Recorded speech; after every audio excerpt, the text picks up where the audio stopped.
What's up, everybody? I'm Jake Martinez, your favorite mortgage lender, coming to you today with another edition of Frequently Asked. Before we get going, though, I got to address something. You may have already noticed a little change on the set. That's right, I'm going no hat for a change. There's actually a little story behind that. You see, I go down to the local barbershop here in my hometown of Bridgeport, Texas, about every other week to get a good fresh cut by my barber, Big A. Yesterday, I run into Big A, and he gets very upset with me because I'm always wearing a hat and not showing off this wonderful product to the millions and millions of fans that are watching Frequently Asked on the regular.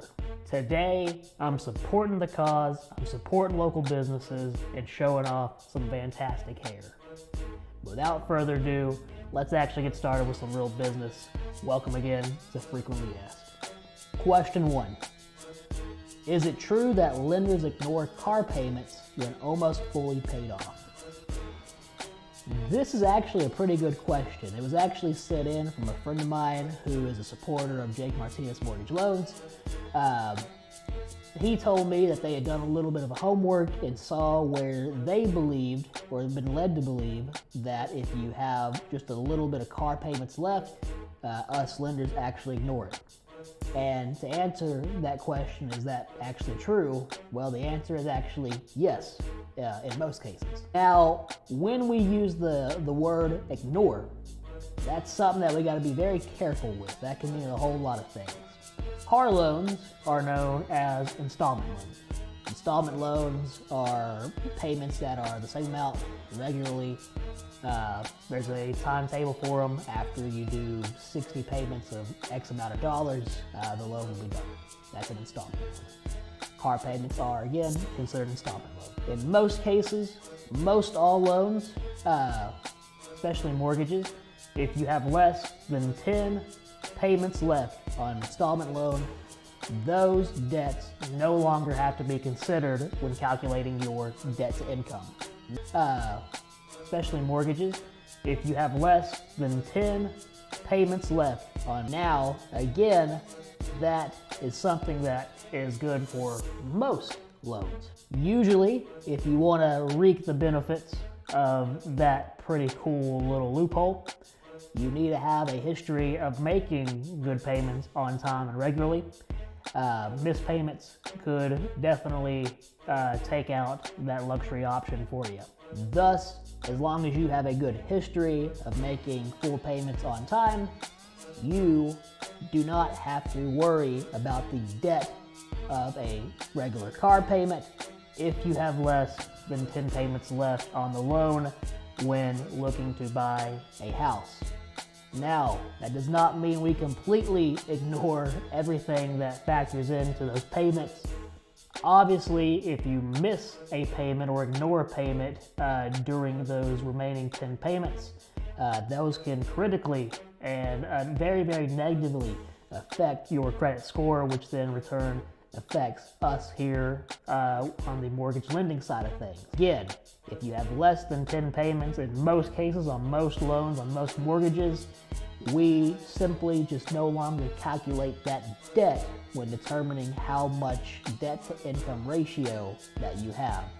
Thus, if you ignore and remove that debt, you have more purchasing power and more money to spend on a monthly house payment, and as a result, you can buy more house. Question 2. What do most people not understand about debt in regards to mortgages? Now, this is another question that was sent in to me, and I actually get this question a lot. Maybe not the exact verbiage of this question, but we get pretty much the same thought asked around quite often. There is a clear answer to that, at least in my opinion. People are led to believe this quite frequently, if not all the time.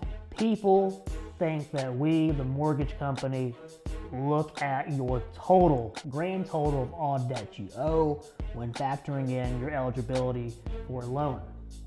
Whereas, yes, we do look at all of your debts that are listed on a credit report. We only take into account your monthly payments, not your total grand debt. So, What I mean by that is you can have, let's say, $100,000 in total debts. Let's say that's $100,000 accrued on, 2 vehicles, some credit cards, a personal loan. Grand total of all the money that you borrowed, if we look at your credit report, we're seeing that you have $100,000 in debt right now, okay? Seems like a lot. We, the mortgage lenders, we only care about how much money you are required to spend per month. So let's go back to the example.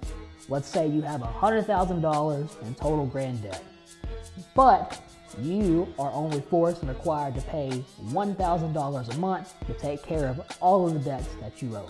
Because we, as the mortgage company, only want to know if you can make a monthly mortgage payment. We don't care about your total grand debts. We only care about the $1,000, for this example, that you are required to pay per month. Let me reiterate again. You can have $100,000 in debt, but if you're only forced to pay $1,000 a month to cover all those debts, the number that we care about is only the $1,000 per month.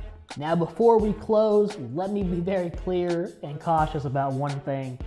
Don't use what I just said as an excuse to go rack up 100 different credit cards and personal loans and hope that you can get by with just hitting your minimum payments. There are a lot of other factors that we look at to determine how you, as the individual, are wisely spending your money. Somebody who does go out and rack up a whole lot of different debts, totaling a very, very massive grand total debt number, their credit score often reflects those total debts. And again, just like we mentioned in question 1, we do factor in that credit score pretty heavily on the mortgage side of things. The purpose of answering this question today simply is to show you that we care more about your monthly payments rather than your total debts. That's gonna be it today, folks. I appreciate you spending a couple of minutes of your time listening to me ramble on about mortgages. If you like this video and want to see similar videos, please like my page and follow me. Again, I'm Jake Martinez, your favorite mortgage lender, and remember, you're almost home.